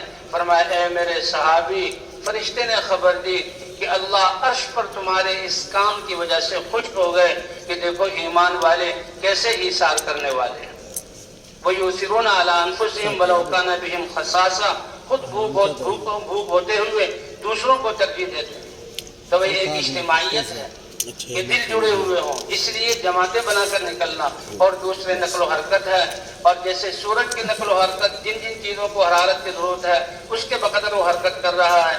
تو یہ دین اللہ کا دین اور حضور صلی اللہ علیہ وسلم والی اس محنت ساری انسانیت کی ہم نے نیت کرنی ہے، اور قیامت تک آنے والی نسلوں کی نیت کرنی ہے. اور اللہ فرما رہے ہیں کہ تم بہترین امت ہو، سارے انسانوں کے نفع رسانی کے لیے نکالے گئے. جب یہ دین اور دین کی محنت زندہ تھی، صحابہ ایک جسم کی طرح تھے، اتنی چاہ کیا کرنا ہے. لیکن دین کمزور ہونا شروع ہوا تو مسلمان پھر ان میں آپس میں پھوٹ پڑ گئی. اللہ نے پھر آج اس پر محنت پر جمع کیا. اس لیے کہتے ہیں کہ اجتماعیت کے ساتھ جماعتوں کی صورت میں نکلے. الحمدللہ شب جمعہ اور اجتماعات پر لاکھوں انسان بیٹھتے ہیں، اور کیسے محبت سے، اور اللہ خوش ہوتے ہیں. اس لیے پوری دنیا کی نیت ہو، اکٹھے چلنا ہو، جماعت کی صورت. مسجدوں سے جماعت بن کر آئیں. اب تو یہاں میدان میں ہیں، یہاں اللہ کے راستے میں جا رہے ہیں. جماعت وہ ہے جس کی فکر بھی ایک ہو اور جس کے جسم اور دل بھی اکٹھے ہوں. بھیڑ کا جمع ہو جانا یہ جماعت نہیں کہلاتا. حق پر جو جمع ہو وہ ہے اجتماعیت. اس لیے جماعتیں بنی ہوئی ہے، یہ ذمہ دار بنا ہوا اس کے ساتھ اور بھئی اللہ کے راستے میں روانہ ہوں. ہدایت سن کر دعا کے بعد اللہ کے راستے میں جو تشکیل کا وقت ہے یہ بڑا قیمتی ہے. اس سے پہلے ہی ہماری تیاری ہو اور یہاں میدان سے ہم اللہ کے راستے میں نکلیں. صحابہ کرام کی تشکیل کی حضور صلی اللہ علیہ وسلم نے رات کا وقت تھا. صحابہ کرام نے عرض کیا یا رسول اللہ رات کا وقت ہے، رات گھروں میں گزار لیں اور صبح چلنا. وہ لوگ جو ہیں تہجد کے وقت میں چلتے تھے، یہ نہیں کہ صبح 9-10 بجے سورج کی گرمی بہت ہو جاتی ہے. یا رسول صبح نکل پڑیں گے تو اللہ کے رسول نے کوئی حکم نہیں دیا. کہ کس پیارے انداز میں سمجھایا، اے میرے صحابہ کیا تم یہ نہیں چاہتے تمہاری یہ رات بھی جنت کے باغات میں گزرے؟ کہ اللہ کے راستے میں نکلنا ایسا ہے جیسے جنت کے باغات میں. صحابہ فوراً سمجھ گئے اور رات بھی تو اللہ کے راستے میں نکل گئے. اس لیے بھائی یہ وقت کی حفاظت بہت بڑا جہاں سرمایہ ہے ہمارے پاس وقت، اس کی حفاظت. انسان مرتے ہوئے کسی چیز کا مطالبہ نہیں کرے گا، چند سانس مانگے گا لیکن دیے نہیں جائیں گے. اس لیے ہماری تربیت وقت کی حفاظت، جو وقت ہم نے اللہ کے دین کے لیے دے دیا اب اس میں دنیا کی کوئی بات نہ. اللہ کے راستے میں نکل کر دعوت زیادہ دینی ہے، سیکھنے سکھانے میں لگنا ہے، ذکر و عبادت میں لگنا ہے اور خدمت میں لگنا ہے. اور اللہ کے راستے میں نکل کر اپنے آپ کو جی ہاں سوال سے بچانا ہے کہ ہماری زبان سے اپنی حاجت کسی کے سامنے ظاہر ہو اور دل کی جھانک لوگوں کی چیزوں کی طرف جائے. اس سے بھی اپنے آپ کو بچانا ہے، اسراف سے بچانا ہے، بے جا خرچ کرنے سے بچانا ہے، اور کسی کی چیز کو بغیر اجازت کے استعمال نہیں کرنا. اور بھی اپنے وقت کو ہم نے اعمال میں لگانا ہے. اس لیے کھانا بقدر ضرورت، کم کھانا، کم سونا، اور دنیا کی بات بھی بقدر ضرورت کریں. اللہ کی راہ میں نکل کر شیطان ایک تو جو ہے نئے نئے علاقوں میں جائے گا، سیر اور تفریح کی نیت کرا کر ہمارے اس نکلنے کی قیمت کو گھٹائے گا. اس لیے ہم سیر و تفریح کی نیت سے نہیں نکل رہے. نیت ٹھیک کریں، اے اللہ ہم تو تیرے دین کی محنت اور حضور کی محنت کو سیکھنے کے لیے اور تجھے راضی کرنے کے لیے نکلے۔ اس لیے تو بھائی اپنی نیتوں کو بھی ٹھیک کرنا، کم کھانا ہو، کم سونا ہو، اور جب کے وقت دنیا کی باتیں کم کرنا، اور اس مسجد سے جہاں صرف دعوت والے عمل کے لیے بقدر ضرورت ہے۔ اور تین چیزیں حضور صلی اللہ علیہ وسلم فرماتے تھے کہ اجتماعیت کو لازم پکڑو، اکٹھے رہو، اور مساجد کو لازم پکڑو، ہم مسجدوں میں رہیں، مسجد سے باہر جانا ہو دعوت دینے کے لیے، لوگوں پر محنت کرنے کے لیے، مسجد کے کام کے لیے، اور ایک عمومی ہونے کو لازم پکڑو کہ اس سے زیادہ اچھی آواز کس کی ہو سکتی ہے جو اللہ کی طرف بلا رہا ہو؟ کسی کی اچھی آواز نہیں، اور خود بھی مسلمانوں کے ساتھ نیک اعمال کرتا ہے اور اپنے آپ کو عام مسلمانوں میں سے سمجھتا ہے۔ اس لیے وہ جماعت بن گئی ہے، اکٹھی رہے، اور جب تشکیل ہو گئی ہے تو فوراً ہم اللہ کے راستے میں نکلنے کی کوشش کریں۔ تیاریاں ساری اس سے پہلے مکمل کر لی ہیں، تھوڑا ہوتے ہی ہم روانہ ہو جائیں، اور جہاں جہاں تشکیل ہوئی ہے اس طرف ہم پیدل سفر شروع کرتے ہیں۔ اللہ کے راستے میں تشکیل ہونے کے بعد رکنا پسندیدہ نہیں۔ حضور صلی اللہ علیہ وسلم نے جمعے کے دن ایک لشکر کو روانہ فرمایا، بڑا اہم لشکر تھا، اور اس میں اپنے قریبی، اپنے چچا زاد بھائی جعفر ابن ابی طالب، منہ بولے بیٹے زید ابن حارثہ اور عبداللہ بن رواحہ رضی اللہ عنہ کو روانہ فرمایا۔ اور جمعے کا دن تھا، جماعت چلی گئی، عبداللہ بن رواحہ، اور یہ فرمایا دیکھو زید ابن حارثہ امیر ہوں گے، وہ شہید ہو جائیں تو جعفر ابن ابی طالب امیر بن جائیں، وہ شہید ہو جائیں تو عبداللہ بن رواحہ امیر بن جائیں، اور وہ شہید ہو جائیں تو پھر مسلمان اپنے مشورے سے، کسی اسرائیلی نے عبداللہ بن رواحہ کو بتایا کہ نبی کی پیشن گوئی بالکل ٹھیک ہوتی ہے، تم تو شہید ہو جاؤ گے تو کوئی پریشانی نہیں، اللہ نے جان دی ہوئی ہے، اللہ کے راستے میں جائے گی۔ لیکن ان کو یہ خیال آ گیا کہ جمعے کا دن ہے، بعد میں تو مسجد نبی میں آنا نصیب نہیں ہوگا، اب جمعے کے دن کا مسجد میں وقت گزارنا اور جمعہ حضور صلی اللہ علیہ وسلم کے پیچھے پڑھنا، اس لیے امیر سے اجازت لی، جماعت روانہ ہو گئی ہے، پیچھے رہ گئی۔ حضور صلی اللہ علیہ وسلم نے دیکھا، پوچھا اے ابن رواحہ تمہیں کس چیز نے پیچھے کر دیا؟ کہ لے اجمع معک یا رسول اللہ، اے اللہ کے رسول آپ کے پیچھے جمعہ پڑھنے کے لیے رکا ہوں۔ یہ تو حضور کی محبت کا اس میں یہ ہے اشارہ ہے کہ کتنی محبت ہے، حضور کے پیچھے جمعہ پڑھنا چاہتے ہیں، تو کتنا پیچھے رہ گئے کہ آدھا دن پیچھے رہ گئے۔ تو سن لو تمہاری وہ جماعت جو آگے اللہ کے راستے میں مجھے میری مسجد کو چھوڑ کر نکل پڑی ہے، اگر روئے زمین کے تم مالک بن جاؤ اور اس کو صدقہ کر دو، وہ ثواب بھی، اور میرے پیچھے مسجد میں ٹھہرنے، میرے پیچھے نماز پڑھنے کے ثواب کو بھی جمع کر لو، تب بھی ان کے آدھے دن پہلے نکلنے کے ثواب کو تم پہنچ نہیں سکتے۔ اور اللہ کے راستے میں نکلنا، اس کے لیے صحابہ کی سب سے بڑی قربانی حضور کے ہوتے ہوئے حضور کو چھوڑنا۔ 100 سفر صحابہ کے کروائے ہیں، اور وہ سفر ہماری طرح ریل گاڑیوں میں اور بڑے بنی ہوئی سڑکوں میں نہیں تھے، وہ پیدل تھے اور بھوک کی حالت میں سفر تھے۔ 27 یا 29 سفروں میں حضور گئے، 70-72 سفروں میں صحابہ نکلے۔ جو صحابہ جا رہے ہیں وہ واپس آنے کی نیت سے نہیں، وہ تو جان کا نذرانہ پیش کرنے کی نیت سے، اور کتنے لوگ شہید ہو جاتے تھے، اپنی جانیں اللہ کے لیے دے دیتے تھے۔ تو حضور کی زیارت کو چھوڑنا اور حضور سے علم حاصل کرنے کی قربانی، کہ جو مدینے میں ہے وحی اتر رہی ہے، وہ علم لیں گے، امت تک پہنچائیں گے، یہ علم کی قربانی کر کے جا رہے ہیں۔ کیوں؟ تاکہ انسانیت کو جہنم سے بچانا ہے۔ یہ اتنا بڑا عمل ہے کہ حضور کی زیارت کے ایک دیکھنے کی وجہ سے صحابی کا درجہ پاتے ہیں، حضور کے پیچھے کی نمازیں اور حضور پر اترتے ہوئے علم کو قربان کر کے جا رہے ہیں۔ اور اللہ نے پھر گواہی دی، رجال صدقوا ما عاهدوا الله عليه فمنهم من قضى نحبه ومنهم من ينتظر۔ اللہ نے ان کی سچائی کی گواہی دی، کتنے سچے ہیں کہ دینی جذبات کے حضور کو دیکھتے رہیں، حضور کی باتیں سنیں، حضور سے علم لیں، حضور کے علم کو پہنچائیں، امت تک، قیامت تک یہ علم چلے گا، حضور کے پیچھے نمازیں۔ تو کیسے سچے ہیں اللہ کے دین کو زندہ کرنے کی طلب میں، اتنی بڑی بڑی قربانیاں دی۔ آج ہمارے لیے ان مٹی کے گھروں کو چھوڑنا اور ان بے حیثیت شہروں کو چھوڑنا اور ان لوگوں کو، خاندانوں کو چھوڑنا، اس کی کیا حیثیت ہے جو صحابہ کرام اللہ کے دین کے لیے چھوڑ کر نکلے؟ تو اس لیے تشکیل ہونے کے بعد پہلے سے تیاری ہو اور ہم اللہ کے راستے، جماعت بن گئی، ساتھی جماعت، جہاں ذمہ دار ساتھیوں کو جمع رکھیں، جہاں تشکیل ہے اس کے بارے میں ابھی سے فکر شروع ہو جائے. تبلیغ والوں کا لوگوں کے بارے میں فکر کرنا کیا مطلب کہ ان کے دین کی محنت کا کیا حال ہے اور کیسے ہم دین پر چلنے اور دین کی محنت کرنے میں ان کو آگے بڑھا سکتے ہیں. سب ساتھیوں کے سامنے وہ حالات آ جائیں اور اسی وقت سے اپنی فکر اور سمجھ اور دعاؤں کی قوت کو اس کے لیے لگائیں. اے اللہ ہمیں بھی ایمان میں ترقی عطا فرما. اے اللہ ہمیں بھی تقوی والی زندگی عطا فرما اور اس دین کی محنت کے لیے قبول فرما. اور اے اللہ جہاں جا رہے ہیں ان کے دلوں کو بھی اپنے دین کی طرف پھیر دے.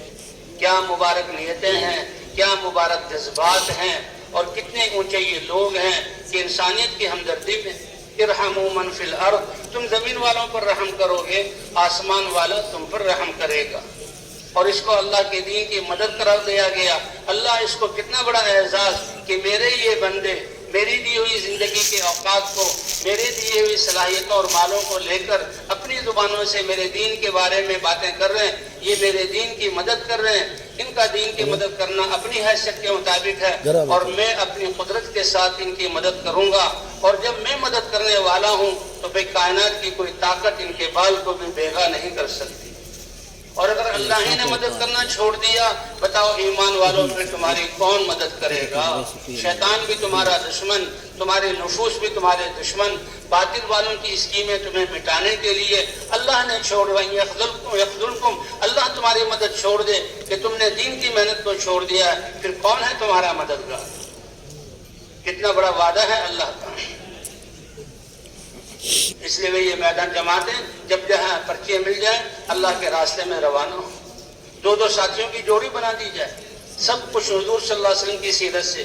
حضور لشکروں کی جو ہے وہ تشکیل فرماتے تو 2-2 3-3 کی جوڑی بنا دیتے تھے. ایک پرانا ہو ایک نیا ہو, سیکھتے سکھاتے ہوئے, اور سارے پرانے ہوں تو ایک دوسرے کو دعوت دیتے ہوئے اور قربانیوں میں آگے بڑھتے ہوئے آگے بڑھنے کی دعوت دیں. یہ تو اتنا بڑا میدان ہے کہ اس کی کوئی انتہا ہے ہی نہیں. چاہے پرانے ہوں وہ بھی ایک دوسرے کو دعوت دیں. اب اس سواریوں کے انتظار میں ٹھہرنا یہ مناسب نہیں. ہاں, حضور صلی اللہ علیہ وسلم کے اسفار پیدل, طائف کا سفر پیدل, ہجرت کا کتنا سفر پہاڑوں میں چڑھنا یہ پیدل, تبوک کے سفر میں پیدل, ایک اونٹ پر کتنے لوگ باری باری سوار ہوتے تھے. تو بھئی پیدل چلنا تو اس کام کی خاصیت ہے.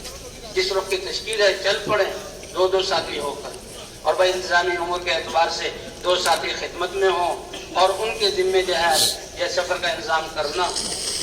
اور کیونکہ اپنے جان اور مال کے ساتھ چلنا ہے, وجاہدوا باموالکم وانفسکم, تبلیغ کا کام یہ نہیں کہ دوسرے کا مال ہو میری جان ہو, یا دوسرے کی جان ہو میرا مال ہو, نہیں. وہ اپنی جگہ خیر کی چیزیں ہیں, اس پر بھی اللہ ثواب دیں گے. لیکن یہ محنت ہے جس کے لیے ہم نکلے ہیں. وجاہدوا باموالکم وانفسکم ذالکم خیر لکم ان کنتم تعلمون, اپنی جان اپنا مال. اس لیے راستہ ہے دور کا, اس کے لیے جہاں ساتھیوں سے زیادہ راہ جمع کر لیا جائے اور ذمہ دار ساتھی 2 یا 3 آدمیوں کے حوالے کریں, ایک کے حوالے نہ کریں. اور بھائی اس سفر میں صرف دعوت اور دعوت والے اعمال ہوں, اور اس کے علاوہ کوئی اور کچھ نہ ہو. کوئی اور ظاہر کرے کسی بات کو, اس سے کہتے نہیں بھائی اس میں اور کوئی بات نہیں چلے گی, اور ہم تو صرف دعوت والے کام کے لیے نکلے. اور بھائی یہاں سے روانہ ہو جائے, پیدل چلے, اور جب بس اسٹاپ پر پہنچے ہیں یا اسٹیشن پر پہنچے ہیں, جن ساتھیوں کی ذمہ خدمت ہے وہ ایک گاڑی کا ٹکٹ ہے تو سب ساتھیوں کو دے دیں. بس والوں سے بات کرنی ہے تو خدمت والے ہی بات کریں.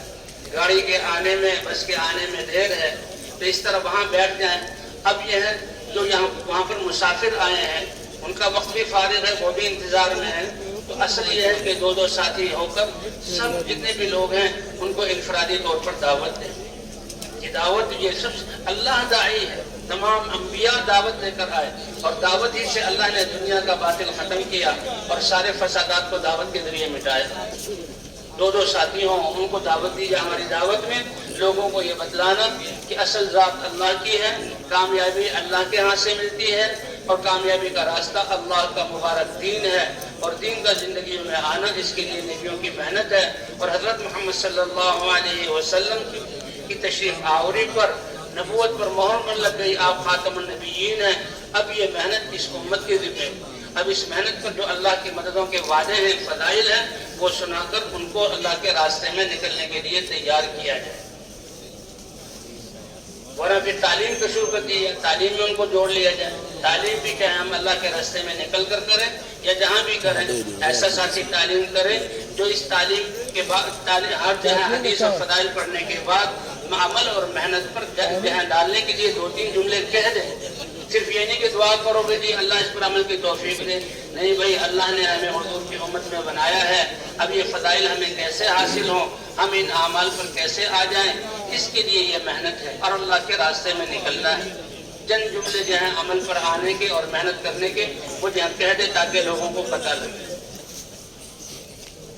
اور بھائی ہمارا سفر اور اعمال حضور صلی اللہ علیہ وسلم کی سنت کے موافق ہوں گے، اتنے ہی ہماری تربیت بھی ہوگی اور اتنے ہی یہ ہماری محنت یہ مؤثر ہوگی کہ حضور کی محنت زندہ ہو اور حضور کی محنت میں حضور کا طریقہ بھی زندہ ہو. اس کے لیے سب سے پہلے یقین کو بنانے کی محنت کرنی پڑے گی اور پھر دعوت کو لے کر داعیانہ صفات کے ساتھ ہمیں لوگوں کے پیچھے پھرنا ہوگا. سفر میں بھی سفر کے آداب ہیں. جی ہاں، راستے میں چلیں تو راستے کے دائیں طرف 2 ساتھی ہو کر چلیں اور بس سوار ہونا ہے تو بسم اللہ پڑھ کر سوار ہوں، دائیں پاؤں سے سوار ہوں. ریل گاڑی آ کر رکی ہے تو اس کا ٹائم بالکل محدود ہوتا ہے، اس وقت بے حوصلہ نہ ہو، افراتفری نہ ہو، اترنے والوں کو اطمینان سے اترنے دیں. پھر جس درجے کا ہمارا ٹکٹ ہے اسی درجے میں ہم سوار ہو جائیں اور پھر لوگوں کے ساتھ مخلوط ہو کر بیٹھیں. اگر بس ہے تو بس میں سوار ہوں. لمبا سفر ہے، نماز راستے میں آئے گی تو بس والوں سے بات کر لی جائے کہ دیکھو ہم اللہ کے راستے میں نکلے ہیں، نماز اللہ کا بہت بڑا امر ہے.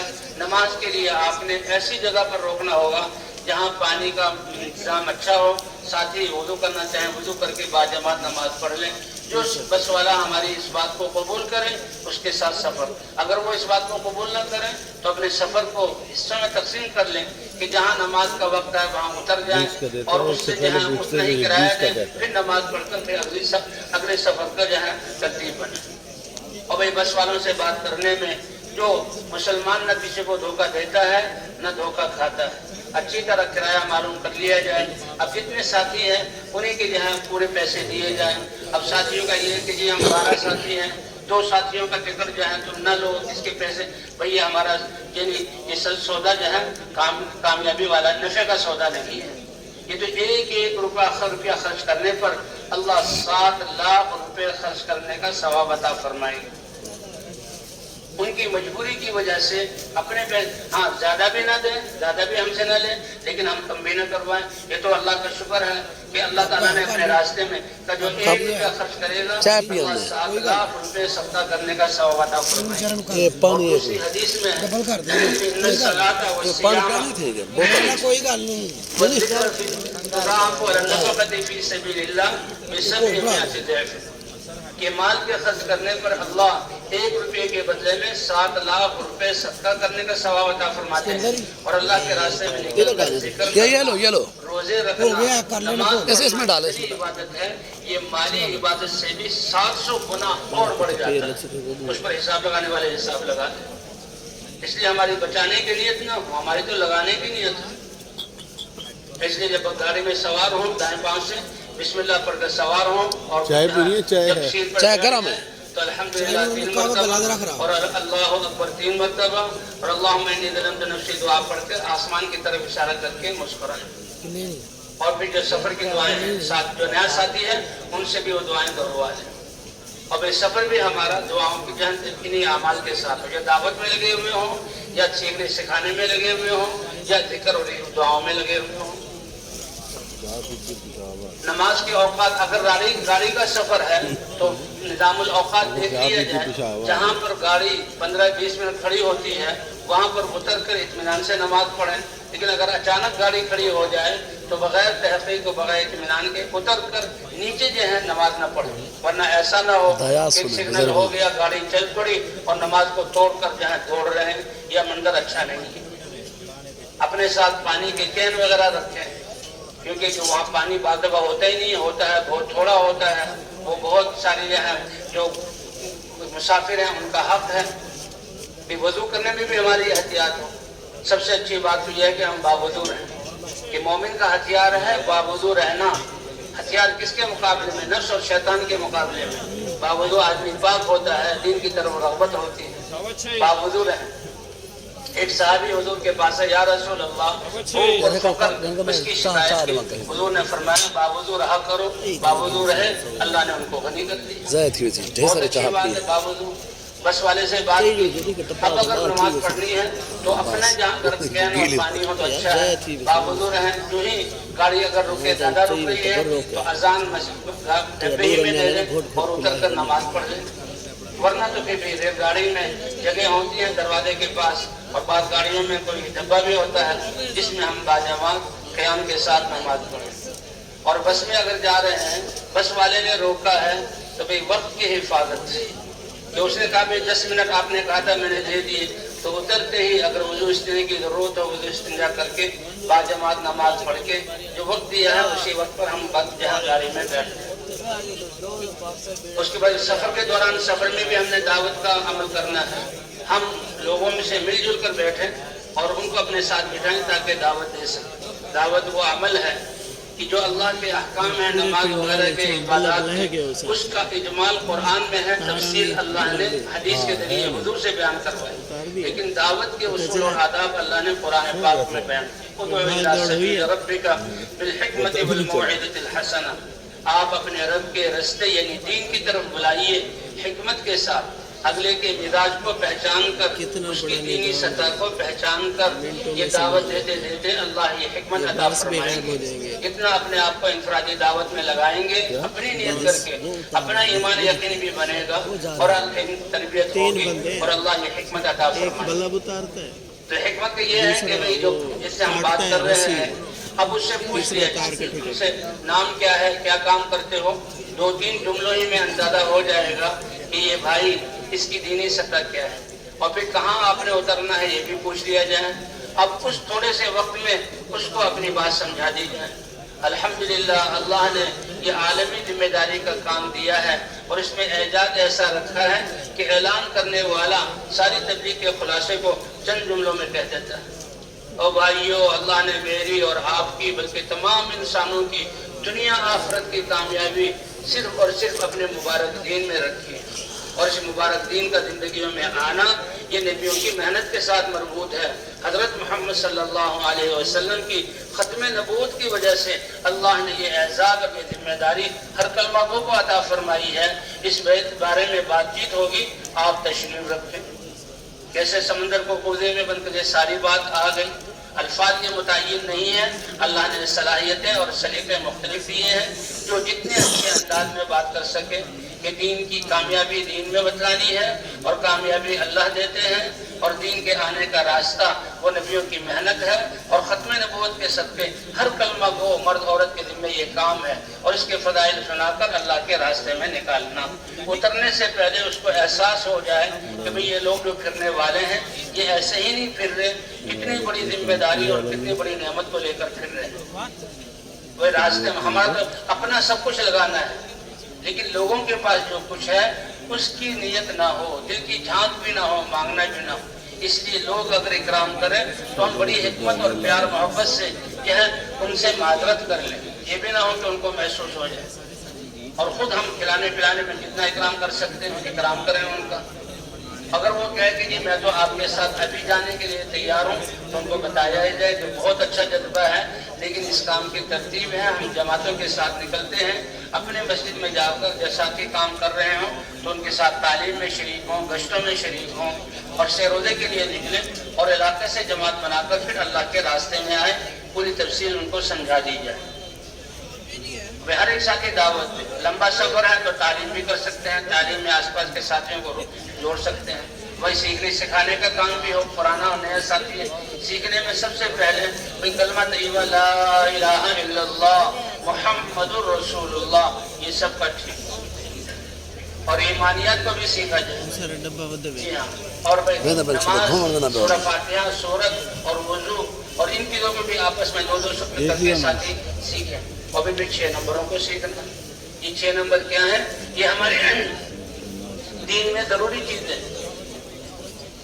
یہ ایمان کے بغیر کوئی عمل قبول نہیں. حضور صلی اللہ علیہ وسلم کی سنت کے بغیر کسی عمل کی کوئی قیمت اور اس میں برکت نہیں. اور علم کے ساتھ اللہ نے جو احکام جہالت کی عبادت اللہ کے ہاں قبول نہیں ہے.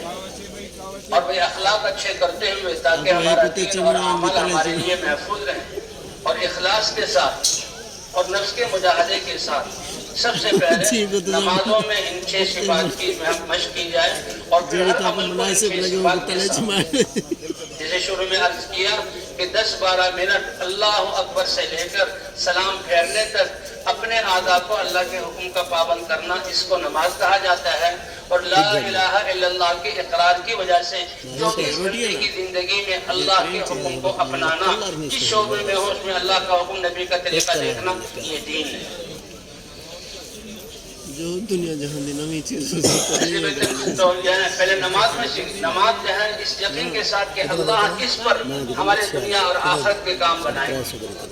جب اس نماز پر بنائیں گے تو 24 گھنٹے کی زندگی جب اللہ کے احکام پر ہوگی، پھر اللہ کتنی جو ہے وہ نعمتیں عطا فرمائیں گے، کتنی کامیابی عطا فرمائیں گے. تو نماز کو صحیح کامیابی کے یقین کے ساتھ، حضور کی سنتوں کی پابندی کے ساتھ، فضائل والے علم کے شوق کے ساتھ اعمال کو کرنا، شوق سے. اس لیے فضائل کی تعلیم میں بیٹھنا یہ ہماری روزانہ کی ضرورت ہے. لا اجر لمن لا حسبۃ لہ، جو عمل کرتے ہوئے اللہ سے ثواب کی امید اور دعا کو شوق نہ رکھے اس کو کیا اجر ملے گا؟ فریضہ ادا ہو جائے گا. اس لیے فضائل کے شوق کے ساتھ اور علم کی پابندی کے ساتھ، اخلاق کی درستگی کے ساتھ، اخلاص کے ساتھ اور مجاہدے کے ساتھ، پھر یہی صفات دعوت میں بھی، دعوت کو بھی ان صفات کے ساتھ دینا، تعلیم میں بھی ان صفات کے ساتھ بیٹھنا، ذکر بھی ان صفات کے ساتھ کرنا، یقین کے ساتھ حضور کا طریقہ، اللہ والے احکام، فضائل کا شوق اور اخلاق کے ساتھ برتتے ہوئے اور اخلاص اور مجاہدے کے ساتھ. تو بھی 6 نمبروں کو سیکھنا صرف تو بیان کرنا آئے گا، لیکن ان صفات کو اپنے ہر عمل میں لانے کی کوشش کرنی. اسی طرح بھائی جہاں اترنا ہے اتر گئے، بستی میں جا رہے ہیں، اسٹیشن پہ اترے، جب اترے ساتھیوں کو جمع کر لیا جائے. سفر میں مشقت ہوتی ہے، کھانا پینا آگے پیچھے ہوتا ہے، گرد و غبار پڑتا ہے. اب شیطان اس طرح سے کوشش کرے گا کہ کہاں مصیبت میں آ گئے، مشکل میں پڑ گئے. لیکن یہ کتنا قیمتی سفر ہے، یہ کتنی قیمتی ناگواری ہے. اس لیے ذمہ دار ساتھیوں کو جمع کر کے، تو دیکھو دنیا کے لیے بھی لوگ سفر کر رہے ہیں اور تھک رہے ہیں، اور جو دنیا کے لیے کر رہے ہیں ان کو تو زندگی کے ایک سانس کا جواب دینا ہوگا، حساب دینا ہوگا. اور ہم اللہ کے راستے میں نکلے ہیں، اللہ اس کا اجر اپنے شان کے مطابق عطا فرمائے. اللہ کے راستے میں نکلنا اور تھکنا اور غبار کا پڑھنا، اس سے اللہ کی رضا اور اجر ملے گا، اور یہ ہدایت کا ذریعہ.